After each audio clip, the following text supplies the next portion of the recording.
Friends, welcome to our YouTube channel. तो dear students, आपको पता है सीईटी मेंस काफ़ी नज़दीक है, तो उसी चीज़ को ध्यान में रखते हुए हम इस वीडियो को एज ए मॉक टेस्ट लगाएंगे मैथ के लिए, ठीक है। क्योंकि एचएसएससी ने जब से सिलेबस डिफाइन किया है तो उसमें एडवांस मैथ से क्वेश्चन आना काफ़ी ज़्यादा संभावित है कि उससे एडवांस मैथ का पोर्शन ज़्यादा पूछा जाए। तो जैसे ही क्वेश्चन आपकी स्क्रीन पे आता है तो आपको है ना वीडियो को पॉज करके सोल्व करने की कोशिश कीजिए, उसके बाद आगे बढ़िए, ठीक है। तभी आप वीडियो का बेनिफिट उठा पाएंगे। तो दोस्तों, विदाउट वेस्टिंग एनी टाइम हम शुरू करते हैं। तो सबसे पहला क्वेश्चन आपकी स्क्रीन पे, क्वेश्चन नंबर वन क्या है? NC4 is equal to NC3, ठीक है। तो इसमें हमें n की वैल्यू बतानी थी। तो दोस्तों, आपने अगर परमुटेशन कम्बिनेशन पढ़ा है तो मैं आपको थोड़ा बेसिक बता दूं। देखो, NCR होता है, ये कम्बिनेशन का है, तो इसका फार्मूला क्या होता है? n फैक्टोरियल डिवाइड में r फैक्टोरियल इंटू में n माइनस r का फैक्टोरियल, ठीक है। और फैक्टोरियल को कैसे खोलते हैं? जैसे हमें 5 का फैक्टोरियल खोलना है तो इसको कैसे खोलेंगे? 5 गुणा में 4 गुणा में 3 गुणा में 2 गुणा में 1, यानी उस नंबर से शुरू होके हमें 1 तक जाना है, ठीक है। तो ये था इसका थोड़ा बेसिक। अब ये जो क्वेश्चन पूछा है हमसे, इसने क्या पूछा है कि NC4 is equal to NC3 है, तो इसमें हमें n की वैल्यू बतानी थी। तो आपको एक बता दूं, जैसे NCX is equal to NCY है, अगर ऐसा दे रखा है तो उस केस में क्या होता है? n is equal to x plus Y होता है, ठीक है। तो n की वैल्यू क्या होगी? x plus Y. क्योंकि देखो, एक इसमें n की वैल्यू निकालने हैं सबसे पहले, फिर आपको सही समझ में आएगा। तो यहाँ से n की वैल्यू क्या आएगी? n की वैल्यू क्या है? x प्लस वाई, यानी 4 प्लस 3, यानी कि n की वैल्यू कितनी हो गई? 7, ठीक है। तो हम इसमें रख के देखते हैं। देखो, 7C4 इज इक्वल टू है 7C3, ठीक है। तो देखो, ये समीकरण तभी इक्वल हो गए जब ये नंबर, देखो ये तो सेम है ही इसमें 7 तो ये नंबर और जो इनके बीच का डिफरेंस है, देखो ये दोनों यहाँ आएंगे, यानी जो n की वैल्यू क्या होगी? x प्लस वाई के इक्वल होगी। तो हमें सिर्फ यही बताना था इसमें। तो आपको ये फार्मूला ध्यान में रखना है। डायरेक्ट क्वेश्चन एचएसएससी ने इस पर पूछा है और ये प्रीवियस ईयर ही क्वेश्चन है, कहीं आप सोचो कि ये इरिलीवेंट है। तो देखो, क्वेश्चन नंबर 2 आपकी स्क्रीन पे है। क्वेश्चन नंबर 2 है प्रोबेबिलिटी से रिलेटेड। हमें दे रखा था PE, यानी कोई भी इवेंट है PE, उसकी प्रोबेबिलिटी दे रखी थी 0.45, और हमें क्या बतानी थी? E के ना होने की प्रोबेबिलिटी, यानी E के ना होने की प्रोबेबिलिटी को कैसे डिनोट करते हैं? ऐसे, ठीक है। देखो, ये तो क्या थी? E के होने की प्रोबेबिलिटी, यानी E के होने की कितने % चांस है, ठीक है। तो इसको क्या? 0.45। और हमें क्या बताना था? E के ना होने की प्रोबेबिलिटी निकालनी थी, ठीक है। तो दोस्तों देखो, कोई भी केस है, आप कोई भी केस उठा लिए, या तो कोई घटना होगी या फिर नहीं होगी, ठीक है। इक्वल चांस है। तो किसी भी प्रोबेबिलिटी के होने के और ना होने के चांस को अगर मिला दूं मैं, दोनों की प्रोबेबिलिटी का जोड़ करूं, तो वो हमेशा इक्वल टू 1 आता है। देखो, अगर कोई भी इवेंट है, अगर वो इम्पॉसिबल है, यानी वो नहीं हो सकती, तो उसकी प्रोबेबिलिटी कितनी होगी? उसकी प्रोबेबिलिटी होगी 0। क्योंकि अगर मान लो मैं ये बोलूं कि मैंने एक सिक्का उछाला और उस पे 5 नंबर आने की क्या प्रोबेबिलिटी है? देखो, सिक्के को उछालोगे तो उस पर नंबर नहीं आ सकता, तो इस केस में क्या होगी? इसकी प्रोबेबिलिटी 0 होगी। अगर कोई इवेंट श्योर है, ठीक है, कोई भी अगर इवेंट श्योर है, तो देखो उस केस में क्या होगा? मान लो मैंने सिक्का उछाला और सिक्के के दोनों तरफ हेड है, और मैं बोलूं कि हेड के आने की कितनी प्रोबेबिलिटी है, तो आप बोलेंगे हेड तो आएगा ही, उसमें तो कोई वो नहीं है। तो उस केस में प्रोबेबिलिटी कितनी हो जाती है? 1। यानी अगर कोई इवेंट श्योर है तो उसकी प्रोबेबिलिटी 1 होती है, और अगर कोई इम्पॉसिबल इवेंट है उस केस में प्रोबेबिलिटी 0 होती है। दोस्तों, ये जो मैंने डेफिनेशन आपको बताई, इन पे डायरेक्ट क्वेश्चन एचएसएससी ने बार बार पूछे हैं, ठीक है। तो देखो, हमारे पास क्या था? ई की प्रोबेबिलिटी दे रखी थी, ई के ना होने की हमने निकालनी थी। तो दोनों को जोड़ क्या होता है, 1 होता है। यानी अगर मैं ई के ना होने की निकाल दूं तो एक में से इसके होने की माइनस कर दूंगा, कितनी आएगी 0.45। तो इसमें से माइनस करेंगे कितना आएगा 0.55। ठीक है, तो यही हमारा क्या था, आंसर था।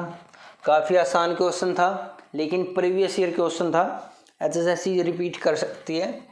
देखो एचएसएससी का लेवल एसएससी से कहीं ज़्यादा नीचे है। एचएसएससी टॉपिक ज़रूर अलग अलग पूछती है, लेकिन आसान क्वेश्चन पूछती है। अगर आप बेसिक सा भी पढ़ लेंगे तो मोर देन एनफ है। तो देखो क्वेश्चन नंबर 3 आपकी स्क्रीन पे। क्वेश्चन नंबर 3 है, हाइट दे रखी है हमें समबाहु त्रिभुज की, इक्विलेटरल ट्रायंगल की हाइट दे रखी है 12 सेंटीमीटर। ठीक है, हमने क्या निकालना था, इसका एरिया निकालना है। देखो इक्विलेटरल ट्रायंगल या फिर समबाहु त्रिभुज, मैंने आपको पहले भी बताया ये चीज़। अगर इक्विलेटरल ट्रायंगल है तो उस केस में क्या होता है, जो ये हाइट है ना, ये हाइट परपेंडिकुलर भी होती है, हाइट का भी काम करती है, परपेंडिकुलर का भी करती है और मीडियन का भी करती है। ठीक है, ये तीनों चीज़ एक ही लाइन पे होते हैं। ठीक है, तो देखो इसमें 2 फार्मूले जो आपको मेन याद रखने हैं। एक तो क्या होता है, जो इसकी हाइट या फिर मीडियन निकालते हैं, इसका क्या फार्मूला होता है, √3/2a। ठीक है, ये क्या है, हाइट बोल सकते हो आप इसको, √3/2a। ठीक है, तो यहाँ पे देखो √3/2a की वैल्यू कितनी दे रखी है 12 सेंटीमीटर। तो यहाँ से हम a की निकाल सकते हैं। a क्या है, साइड ऑफ द ट्रायंगल। ठीक है, यहाँ से a की वैल्यू कितनी आएगी 12 दूनी 24, 24 डिवाइड में √3। ठीक है, √3 से ऊपर नीचे मल्टीप्लाई करेंगे तो कितना आएगा 8√3। ठीक है, तो ये क्या आ गई हमारे पास, साइड ऑफ द ट्रायंगल। अगर साइड ऑफ द ट्रायंगल आ गई तो हम एरिया काफ़ी आसानी से निकाल सकते हैं। एरिया क्या फार्मूला होता है, √3/4a²। a कितना है 8√3। ठीक है, बस इसको सोल्व करना था। 4 दूनी 8, कितना आया 16, 16 × 48, 48 √3। ठीक है, सेंटीमीटर स्क्वायर। तो ये क्या था हमारा एरिया, और हमसे एरिया ही पूछा था। ठीक है, तो आप देख लेना कौन सा ऑप्शन सही है। तो काफ़ी आसान क्वेश्चन है। उम्मीद करता हूँ कि आपको समझ में आया होगा। देखो क्वेश्चन नंबर 4 है, 2 पॉइंट दे रखे हैं हमें 2, y और -4, 3। ठीक है, इनके बीच की डिस्टेंस दे रखी है 10 सेंटीमीटर। इनके बीच की डिस्टेंस कितनी है 10 सेंटीमीटर, और हमें क्या करना था, y की वैल्यू निकालनी थी। ठीक है, देखो ये क्वेश्चन कोऑर्डिनेट ज्योमेट्री से है। तो यहाँ देखो डिस्टेंस कैसे निकालते हैं 2 पॉइंट के बीच में, तो काफ़ी सिंपल सा फार्मूला है। जो सबसे पीछे वाला पॉइंट है उसमें से पहले वाला माइनस करो। डिस्टेंस क्या होता है इज इक्वल टू पीछे वाला पॉइंट 3 - y इसका स्क्वायर। ठीक है, प्लस ये देखो क्या -4 पहला पॉइंट, पहले में से पहला माइनस होगा, सेकंड में से सेकंड माइनस होगा। ठीक है, तो देखो इसको सोल्व करेंगे कितना आएगा, ये कितना हो गया 6, और 6 का स्क्वायर कितना होता है 36। देखो यहाँ से कितना आएगा 3 - y इसका स्क्वायर प्लस 36। ठीक है, और डिस्टेंस कितनी दे रखी है हमें 10 सेंटीमीटर। इस साइड कितना है 10। ठीक है, अब देखो इसको सोल्व करेंगे, दोनों साइड स्क्वायर कर देंगे हम, कितना आएगा यहाँ से 100 इज इक्वल टू 3 - y इसका स्क्वायर इज इक्वल टू 36। ठीक है, तो यहाँ से 36 को इस साइड ले आएंगे, कितना बचेगा 64 is equal to 3 - y whole square. ठीक है, तो यहाँ से देखो 64 को अगर किसके इक्वल होगा, ये प्लस माइनस 8 के इक्वल होगा। 3 minus Y square is equal to plus minus 8 का स्केयर, क्योंकि प्लस 8 का स्केयर भी 64 होगा और माइनस 8 का भी 64 होगा। तो देखो यहाँ से सोल्व करेंगे कितना आएगा, दो वैल्यू आएगी यहाँ से, एक तो ये और एक क्या आएगी 3 minus Y is equal to minus 8। तो यहाँ से देखो y की वैल्यू कितनी आई -5 और यहाँ से कितनी आई 11। ठीक है, तो यहाँ से y की दो वैल्यू पॉसिबल थी, आपको देखना है ऑप्शन के हिसाब से। तो उम्मीद करता हूँ आपको ये बेसिक सा क्वेश्चन था, समझ में आया होगा। तो आपको क्या करना है, जैसे जो लास्ट वाला पॉइंट है उसमें से लास्ट वाला माइनस, फर्स्ट पॉइंट में से फर्स्ट वाला माइनस और स्क्वायर करके जोड़ने हैं। ठीक है, तो ये डिस्टेंस आती है। अगला क्वेश्चन करते हैं। देखो अगला क्वेश्चन काफ़ी आसान है, प्रीवियस ईयर क्वेश्चन ही है। हमें जीपी दे रखी थी √2, √6, 3√2 और 3√6। तो हमें इसमें क्या बताना था, 8th टर्म निकालनी थी। ठीक है, जो 8वीं टर्म है ना उसकी वैल्यू क्या होगी। दोस्तों देखो जीपी होती है ना, वो क्या ज्योमेट्रिक प्रोग्रेशन, वो कैसे लिखते हैं हम, a AR स्क्वायर AR3। ठीक है, ऐसे चलती रहती है जीपी, ARn-1। ठीक है, तो यानी हमें जो भी टर्म निकालनी है ना उसमें a तो होगा और r की वैल्यू कितनी होगी, जो उसमें से एक माइनस कर दें। जैसे हमें 8वीं टर्म निकालनी है तो क्या निकाल लेंगे, AR7। ठीक है, तो AR7 निकालने, a क्या होती है फर्स्ट टर्म, यानी यहाँ पे फर्स्ट टर्म कितनी है √2, यानी a की वैल्यू कितनी आई √2।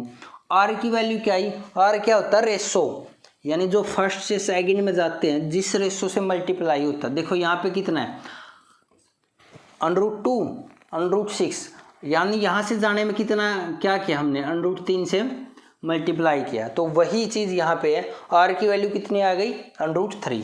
तो 8th टर्म क्या होगी AR7, a की वैल्यू कितनी है √2, r की वैल्यू कितनी है √3, यानी √3 की पावर 7। ठीक है, तो देखो यहाँ से क्या आएगा √2, आगे देखो √3 की पावर 7 कितना होगा, जैसे √3 इंटू √3 करते हैं हम, कितना आएगा ये 3 आएगा। ठीक है, तो देखो 6 पावर है तो 3 × 27, 27 √3 बचेगा हमारे पास। ठीक है, तो यहाँ से सोल्व करेंगे कितना आएगा 27 √6 हमारा राइट आंसर था। ठीक है, उम्मीद करता हूँ कि आपको समझ में आया होगा। काफ़ी आसान क्वेश्चन था, बस आपको ये क्या याद रखना है, ज्योमेट्रिक प्रोग्रेशन। ठीक है, ज्योमेट्रिक प्रोग्रेशन मैंने पूरी वीडियो चैप्टर वाइज करवा रखी है चैनल पे, अगर आपने नहीं देखी है तो। देखो अगला क्वेश्चन है, एक संख्या दुगुनी करके उसमें 9 जोड़ा जाता है। ठीक है, फिर जो रिजल्ट मिलता है उसको ट्रिपल किया जाता है और फिर हमें क्या मिलता है 75। यानी कोई भी देखो, कोई भी नंबर मान लिया हमने, x मान लो, उसमें दुगुनी करके 9 जोड़ा जाता है। यानी x हमारा नंबर है, इसको 2 गुना किया, फिर उसमें 9 जोड़ दिया। ठीक है, जो रिजल्ट आया उसका 3 गुना किया और ये क्या मिलता है हमें 75। ठीक है, बस जैसा क्वेश्चन में बोला है हमें उसी के अकॉर्डिंग चलना है। ठीक है, तो देखो यहाँ से सोल्व करेंगे कितना आएगा 2x + 9 = 25। ठीक है, 2x = कितना आएगा 25 - 9 16, x की वैल्यू कितनी आ गई 8। ठीक है, तो देखो बस जैसा क्वेश्चन में बोला था उसने उसी के अकॉर्डिंग चलना है। हमने शुरू में कोई भी नंबर ले लिया कि x है, उसका 2 गुना किया, उसमें 9 जोड़ा, फिर जो रिजल्ट मिला उसका 3 गुना कर दिया। ठीक है, तो बस काफ़ी आसान था, एक लाइन का क्वेश्चन था, बिना पेन उठाए भी सोल्व कर सकते थे आप। देखो अगला क्वेश्चन है, अलजेब्रा का है, काफ़ी कुछ सिखाएगा आपको ये क्वेश्चन। x + 1/x की वैल्यू दे रखी है 3।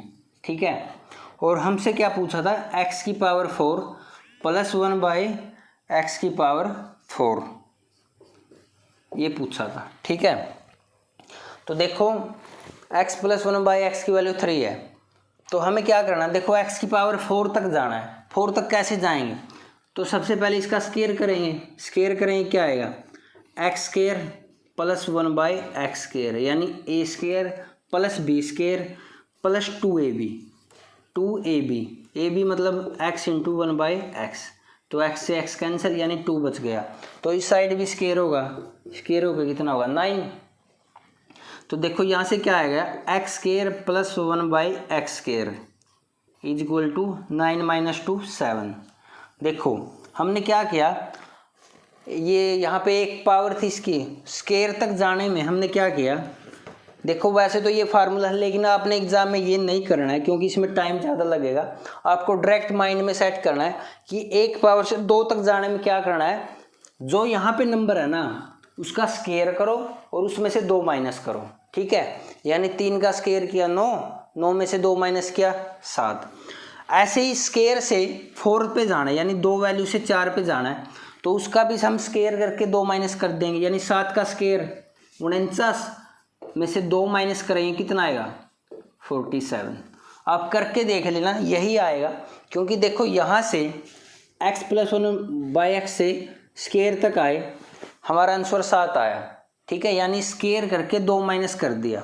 ऐसे ही अगर हमने 4 पे जाना है तो इसका स्क्वायर करके 2 माइनस कर दो, फिर आगे आप मान लो 8 पे जाना है तो इसका स्क्वायर करके 2 माइनस कर दो। ऐसे ही चलता रहेगा, कितनी भी वैल्यू पूछी हो आप आसानी से निकाल सकते हो, सिर्फ आपको ये पैटर्न पता होना चाहिए। देखो अगर आपको कोई क्वेश्चन समझ नहीं आता, आपको कुछ पूछना है तो आप कमेंट सेक्शन में पूछ सकते हैं। देखो अगला क्वेश्चन देखने में काफ़ी आसान लगेगा, 7 8 4 3 और 10। देखो हमने इसमें क्या निकालनी थी, मीडियन निकालनी थी। मीडियन क्या होती है, माध्यिका, ठीक है। बच्चे इसमें काफ़ी कंफ्यूज होते हैं, मैंने एक स्पेशल वीडियो बना रखी है, मीन मीडियन और मोड, मतलब इनको कैसे याद रखे कि कैसे निकालना है, ठीक है। मेन चीज़ ये होती है कि हमें ये नहीं याद रहता एग्जाम में कि मोड कौन सा है, मीडियन कौन सी है, मीन कौन सा है, ठीक है। तो मीडियन, देखो मीडियन कैसे निकालते हैं, तो सबसे पहले जो भी नंबर दे रखे हैं ना, मीडियन मतलब बीच वाली वैल्यू, बीच वाली वैल्यू निकालनी है। बच्चे एग्जाम में क्या गलती करते हैं, डायरेक्ट बीच वाली वैल्यू चूज कर लेते हैं और आंसर टिक कर देते हैं, लेकिन हमें ऐसा नहीं करना है। मीडियन निकालने से पहले हमें इसको असेंडिंग या फिर डिसेंडिंग, जो आपका मन करे, असेंडिंग या फिर डिसेंडिंग ऑर्डर में सेट करो, आरोही या अवरोही में। देखो इसमें सबसे पहले छोटा नंबर लिखा 3, फिर 4, उसके बाद 7, उसके बाद 8, उसके बाद 10, ठीक है। तो सबसे पहले हमने ऑर्डर में सेट कर दिया। अब क्या करना, बीच वाली वैल्यू, बीच वाली 2 आगे से छोड़ दिया, 2 पीछे से, बीच वाली वैल्यू कितनी है 7, और हमारी मीडियन की वैल्यू कितनी आएगी 7। यही हमारा आंसर था। अगर आप इसको अवरोही में सेट करेंगे देखो तो भी सेम ही आंसर आएगा, 10 8 7 4 3, ठीक है। तो देखो यहाँ भी बीच वाली वैल्यू कितनी है 7, तो यहाँ भी मीडियन की वैल्यू कितनी आएगी 7 ही आएगी, ठीक है। तो दोस्तों इसमें कंफ्यूज नहीं होना आपको। तो अगला क्वेश्चन करते हैं, लास्ट क्वेश्चन होगा आज का। अगर आपको कोई भी डाउट रहता है या फिर आपको कोई टॉपिक क्लियर नहीं है तो आप कमेंट सेक्शन में बताएं, तो अगली वीडियो उसी पे आएगी। देखो अगला है रेशो एंड प्रोपोर्शन से रिलेटेड। देखो मिल्क एंड वाटर का रेशो दे रखा है हमें 7:4, ठीक है। तो इसने क्या बोला कि ये 55 लीटर है, स्टार्टिंग में इसकी वैल्यू कितनी है 55 लीटर। तो क्या बोल रहा है, हमने इसको कितना पानी इसमें जोड़ा जाए कि इसकी वैल्यू 7:6 हो जाए, ठीक है। तो हमें क्या बताना है, इसमें कितना पानी डाला जाए कि इसकी वैल्यू 7:6 हो जाए। सिर्फ आप क्वेश्चन की लैंग्वेज से क्वेश्चन क्लियर कर सकते हो। देखो इसने क्या बोला, कितना पानी जोड़ा जाए। पानी जोड़ा जाएगा मतलब क्या है कि इसने दूध को तो चेंज ही नहीं किया, यानी दूध यहाँ पे कितना है 7 और यहाँ पे कितना है 7, ठीक है। तो इसने ऑलरेडी हमें सेम वैल्यू दे रखी है। अगर सेम ना दे रखी हो ना तो हमें इसको सेम करना होता है। तो देखो यहाँ पे कितना है पानी कितना यहाँ पे 4 और यहाँ पे कितना हो गया 6, ठीक है, यानी 2 रेशो चेंज हो गया। तो हमें अगर 1 रेशो की वैल्यू पता है तो हम 2 की आसानी से निकाल सकते हैं। तो देखो यहाँ पे 7 दूध था, 4 पानी था, यानी 11 रेशो था हमारे पास टोटल। और 11 किसके इक्वल था 55 लीटर के। तो यहाँ से 1 रेशो की वैल्यू कितनी आई 5 लीटर, ठीक है। और हमें क्या करना था, पानी कितना ऐड हुआ यहाँ पे 2 रेशो की वैल्यू कितनी आएगी 10 लीटर, यानी जो हमारा आंसर था वो 10 लीटर था कि हमने सिर्फ 10 लीटर पानी जोड़ना था। तो इसका रेशो इस रेशो में चेंज हो जाएगा, ठीक है। तो उम्मीद करता हूँ कि आपको ये क्वेश्चन समझ में आए होंगे। अगर आपको कोई भी डाउट रहता है तो आप कमेंट सेक्शन में पूछ सकते हो। और जैसे ग्रुप डी के फॉर्म निकल चुके हैं, जिसने पहले अप्लाई नहीं किए हैं वो अप्लाई कर सकता है। आप लास्ट डेट का इंतज़ार ना करें, क्योंकि HSSC की साइट का आपको पता है कैसी है। तो थैंक यू दोस्तों फॉर वॉचिंग, लास्ट तक आपने ये वीडियो देखी। Have a nice day.